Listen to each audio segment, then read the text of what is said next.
Welcome to our YouTube channel. എല്ലാവർക്കും നമ്മുടെ YouTube ചാനലിലേക്ക് സ്വാഗതം. ഇന്ന് ഞാൻ കാണിക്കാൻ പോണത് ഒരു മഷ്റൂം കറി ഉണ്ടാക്കുന്ന റെസിപ്പിയാണ്.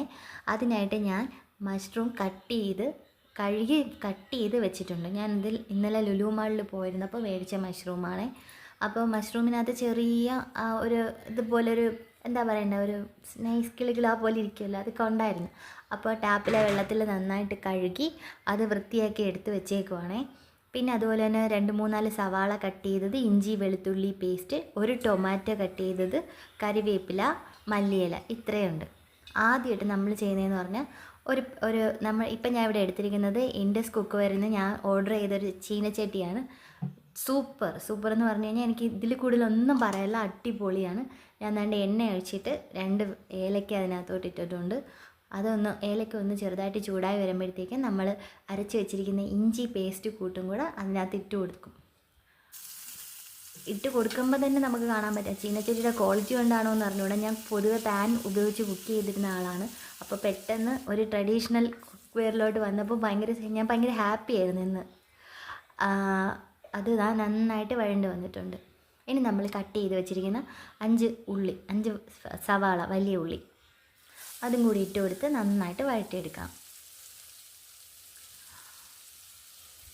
ഇത് മാത്രമല്ല കേട്ടോ, ഇതിൻ്റെ കൂടെ തന്നെ എനിക്ക് 2700 അടുപ്പിച്ചായിട്ടുണ്ട്. അപ്പോൾ അതിൻ്റെ കൂടെ തന്നെ എനിക്കൊരു മെഴുക്ക് പുരട്ടുന്ന ടൈപ്പിലുള്ള ഒരു കുഞ്ഞു പാത്രവും, പിന്നെ അതുപോലെ തന്നെ ഒരു കടുകൊക്കെ പൊട്ടിക്കുന്ന കണക്കൊരു പാത്രം, ഒരു ദോശക്കല്ലും കൂടെ കെട്ടിയിട്ടുണ്ടായിരുന്നു. അപ്പോൾ ഇത് അഡ്വർടൈസ്മെൻ്റ് ആയിട്ടൊന്നും അല്ല, ഞാനൊരു സാധാരണക്കാരായ ഒരാളായതുകൊണ്ട് എനിക്കത് ഉപയോഗിച്ചതിലുള്ള സന്തോഷം ഞാൻ നിങ്ങളുമായിട്ട് പങ്കുവെച്ചു, അത്രയേ ഉള്ളൂ. അപ്പം ഉള്ളി നന്നായിട്ട് വഴറ്റിയെടുക്കുക. ഉള്ളി നന്നായിട്ട് വഴണ്ട ഒരു ബ്രൗൺ നിറമാകുമ്പോഴത്തേക്കും നമ്മൾ അതിനകത്തേക്ക് ഞാൻ 2 പച്ചമുളക് എടുത്തിട്ടുള്ളൂ. ഇവിടെ മോന് കഴിക്കുന്നതുകൊണ്ട് ഞാൻ പച്ചമുളകിൻ്റെ എരി അവന് അത്ര ഇഷ്ടമല്ല, അതുകൊണ്ട് പച്ചമുളക് 2 എടുത്തിട്ടുള്ളൂ. പിന്നെ നന്നായിട്ട് ആ പച്ചമുളകിൻ്റെയും കൂടെ പച്ചമണം മാറുന്നത് വരെ വഴറ്റിയെടുക്കുക. എന്നിട്ട് കുറച്ച് നേരം അടച്ച് വെച്ച് നമുക്കൊന്ന് വേവിക്കാം, ഒരു 2 മിനിറ്റ്. ഞാൻ ഇടയ്ക്കിടയ്ക്ക് അത് നന്നായിട്ട് ആ ഒരു ഉള്ളിയുടെയും പച്ചമുളകിൻ്റെയൊക്കെ ആ ഒരു പച്ചമണം പോയാലേ നമ്മുടെ കറിക്കും അതിനനുസരിച്ചുള്ളൊരു രുചി വരുള്ളൂ.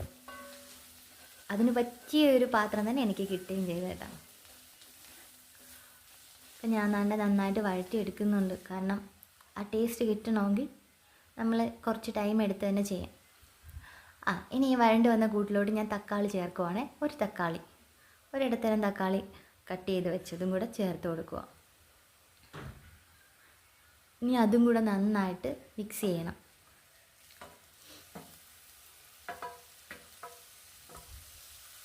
നല്ല എളുപ്പമാണ് കേട്ടോ ഈ മഷ്റൂമൊക്കെ ഉണ്ടാക്കാം. പിന്നെ മക്കൾക്ക് നമ്മുടെ വീട്ടിലുള്ള മക്കൾ കഴിക്കണമെങ്കിൽ നമ്മൾ ചെറിയ ചെറിയ ടിപ്പുകളും കൂടെ ഒക്കെ ചേർത്ത് ചെയ്ത് കൊടുത്താൽ അവർ കഴിക്കും.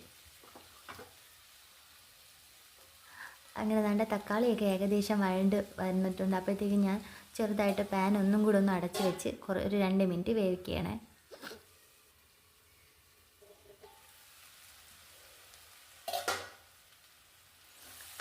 നോക്കിയാൽ എല്ലാം സെറ്റായി ഇരിപ്പുണ്ട്. ഇപ്പം എല്ലാം നല്ല വഴണ്ട് അതിൻ്റെ പച്ച ഇതൊക്കെ മാറി നല്ല കുഴഞ്ഞ പരുവത്തിൽ കിട്ടിയിട്ടുണ്ട്. ഇനി നമ്മൾ ചെയ്യാൻ പോണേന്ന് പറഞ്ഞു കഴിഞ്ഞാൽ ഇതിനകത്ത് നമുക്ക് പൊടികളൊക്കെ ചേർത്ത് കൊടുക്കണം. അതിനായിട്ട് ഞാൻ എടുക്കുന്നത് മുളക് പൊടി ഒരു 4 ടീസ്പൂൺ, മല്ലിപ്പൊടി ഒരു 1.5 ടീസ്പൂണേ ചേർക്കുന്നുള്ളൂ. അപ്പോൾ കുറച്ച് മല്ലിപ്പൊടി ഇവിടെ പൊതുവേ ഞാൻ കറിയിൽ കുറച്ചാണ് ചേർക്കുന്നത് കേട്ടോ. ഈ മുളക് പൊടിയോട് ചെറിയൊരു താല്പര്യം കൂടുതലാണ്. അപ്പോൾ ഒരു 1.5 ടീസ്പൂൺ മുളക് പൊടിയും കൂടി ചേർത്ത്, അതും കുറച്ച് മഞ്ഞൾപ്പൊടി, ഒരു ശകലം മഞ്ഞൾപ്പൊടിയും കൂടി ചേർത്ത് പച്ച മണം മാറുന്നത് വരെ നന്നായിട്ട് ചൂടാക്കിയെടുക്കണം. അത് നമ്മുടെ ഒരു കൂട്ടിൻ്റെ ഒരു രുചി വരുന്നത് തന്നെ നമ്മുടെ ഈ പൊടികളുടെ ആ പച്ച മണമൊക്കെ മാറുന്നില്ല. ഈ ഒരു കറിക്ക് പ്രധാനമായിട്ടും വേണ്ടത് ഉള്ളിയായാലും സവാളയായാലും എല്ലാം ചേർക്കുന്നതെല്ലാം നല്ല വൃത്തിയായിട്ട് വഴണ്ട് വരണം. അപ്പോൾ ഇതുപോലൊരു ട്രഡീഷണൽ പാത്രം ഉണ്ടെങ്കിൽ നിങ്ങൾക്കും കുറച്ചും കൂടെ നല്ലതായിരിക്കും. നമ്മുടെ വീടുകളിലൊക്കെ നമ്മുടെ അമ്മമാർ ഉപയോഗിച്ചിരുന്ന പാത്രങ്ങളാണ് ഇതൊക്കെ. നമുക്കൊക്കെ പൊതുവെ പാനിനോടല്ലേ താല്പര്യം, പെട്ടെന്ന് കുക്ക് ചെയ്യാനായിട്ട്. അപ്പോൾ ഈ കുക്ക് വെയറിൻ്റെ ഇൻഡസ് കുക്ക് വെയറിൻ്റെ നമ്മുടെ ഈ ഒരു അയൺ കുക്ക് വെയറിൻ്റെ ഡീറ്റെയിൽസും കൂടെ ഞാൻ ഇട്ടേക്കാം. ആവശ്യമുള്ളവർ നോക്കുക കേട്ടോ. അപ്പം ഇതാണ് നമ്മുടെ പച്ച മണമൊക്കെ മാറി വന്നിട്ടുണ്ട്. ഇനി നമുക്ക് ഇതൊന്ന് അടച്ച് വെച്ച് വേവിക്കാം കുറച്ച് നേരം, ഒരു മിനിറ്റ്. ഇപ്പോൾ ഇതാ നമുക്ക് ചെറിയ തീയിലിരുന്ന് നല്ലതായിട്ട് സെറ്റായി വന്നിട്ടുണ്ട്. ഇനി കൂട്ടൊക്കെ വഴണ്ട് നല്ല കറക്റ്റായിട്ട് കിട്ടിയിട്ടുണ്ട്. ഇപ്പം ഞാൻ നേരത്തെ കട്ട് ചെയ്ത് വെച്ചിരുന്ന കൂണുണ്ടല്ലോ, അത് വെള്ളത്തിനകത്ത് ഇട്ട് കൊടുക്കണം, അല്ലെങ്കിൽ അത് പെട്ടെന്ന് തന്നെ അങ്ങ് കറുത്ത് ഒരു വല്ലാത്ത കളറിലോട്ട് പോകും. എന്നിട്ട് അതിൻ്റെ വെള്ളമൊക്കെ മാറ്റിയിട്ട് ഞാൻ ഈ കൂണിനെ ഇതിനകത്തിട്ട് നന്നായിട്ട് മിക്സ് ചെയ്യാൻ പോവുക. നമ്മുടെ ഈ കൂട്ടിനകത്തിട്ട് നന്നായിട്ട് മിക്സ് ചെയ്ത് ആ കൂണിനകത്ത് അരപ്പെല്ലാം പിടിക്കണം. മഷ്റൂമിനകത്ത് അരപ്പെല്ലാം പിടിച്ചാലേ നല്ലതായിട്ട് ആ ഒരു രുചി വരുള്ളൂ കേട്ടോ. ഇനി നന്നായിട്ട് മിക്സ് ചെയ്ത് കൊടുക്കണം. നമ്മുടെ ഈ അരപ്പെല്ലാം ആ മഷ്റൂമിനകത്ത് സെറ്റായി വരണം. മഷ്റൂമിനകത്ത് അരപ്പെല്ലാം നന്നായിട്ട് സെറ്റാവണം, അതാണ് ഇനി വേണ്ടത്. മഷ്റൂമിനകത്ത് അരപ്പെല്ലാം സെറ്റായാലേ ആ ഒരു രുചി നമുക്ക് കിട്ടുള്ളൂ. നന്നായിട്ട് എല്ലാം ഇട്ട് നന്നായിട്ട് മിക്സാക്കി കൊടുക്കുക കേട്ടോ.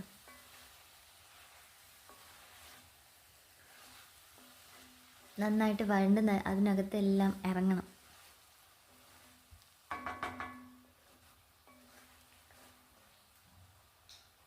ഇനി നമുക്കിതിലേക്ക് ആവശ്യത്തിനുള്ള വെള്ളം ഒഴിച്ചു കൊടുക്കാം. ആവശ്യത്തിന് നമുക്ക് എത്രത്തോളം ഗ്രേവി വേണോ അത്രത്തോളം വെള്ളം നമ്മൾ ചേർത്ത് കൊടുക്കണം. എൻ്റെ ഹാൻഡ് കുക്കറിനകത്ത് നല്ലതായിട്ട് വെള്ളം ഒഴിക്കുമ്പോഴത്തേക്കും അത് നല്ലതായിട്ട് വറ്റി വരും. അപ്പം നല്ല തിക്ക് ഗ്രേവിയും ആവും. ഞാൻ കുറച്ചധികം വെള്ളം ഒഴിക്കുന്നുണ്ട് കേട്ടോ.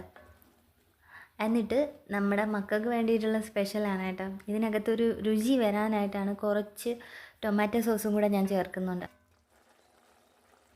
അപ്പം അതിന് ശേഷം ഞാൻ കുറച്ച് മല്ലിയില എടുക്കുന്നുണ്ട്. മല്ലിയിലയും കൂടെ അതിനകത്തോട്ട് ആഡ് ചെയ്ത് കൊടുക്കുന്നുണ്ട്. മല്ലിയിലയും കൂടെ ആഡ് ചെയ്യുമ്പോഴത്തേക്ക് നല്ല മണമൊക്കെ വരുന്നുണ്ട് കറിക്ക്. നല്ല മണവും നല്ല ഭംഗിയുണ്ട് കറി കാണാനും. ടൊമാറ്റോ സോസിൻ്റെ ഒരു കളറും എല്ലാം ഒന്ന് മിക്സായി വരുമ്പോഴത്തേക്കും നമുക്ക് ചെറുതായിട്ടൊന്ന് അടച്ചു വെച്ച് വേവിക്കാം. ഓക്കെ, അപ്പോൾ ഏകദേശമൊക്കെ സെറ്റായിട്ടുണ്ട് കേട്ടോ. നമ്മുടെ കറി നന്നായിട്ട് വറ്റി, വെള്ളമൊക്കെ നന്നായിട്ട് വറ്റി, ടൊമാറ്റോ സോസ് എല്ലാം അതിൽ സെറ്റായിട്ടുണ്ട്. ഇനി ലാസ്റ്റ് ഞാൻ കുറച്ച് കുരുമുളക് പൊടിയും അതിൻ്റെ കൂടെ തന്നെ കുറച്ച് മസാലപ്പൊടി, നമ്മുടെ വീട്ടിലെ മസാലപ്പൊടി, സാധാ മസാലപ്പൊടിയും കൂടെ ചേർക്കുന്നുണ്ട്. അതും കൂടെ ആകുമ്പോഴത്തേക്ക് നമ്മുടെ കറി ഏകദേശം സെറ്റായിട്ടുണ്ട്.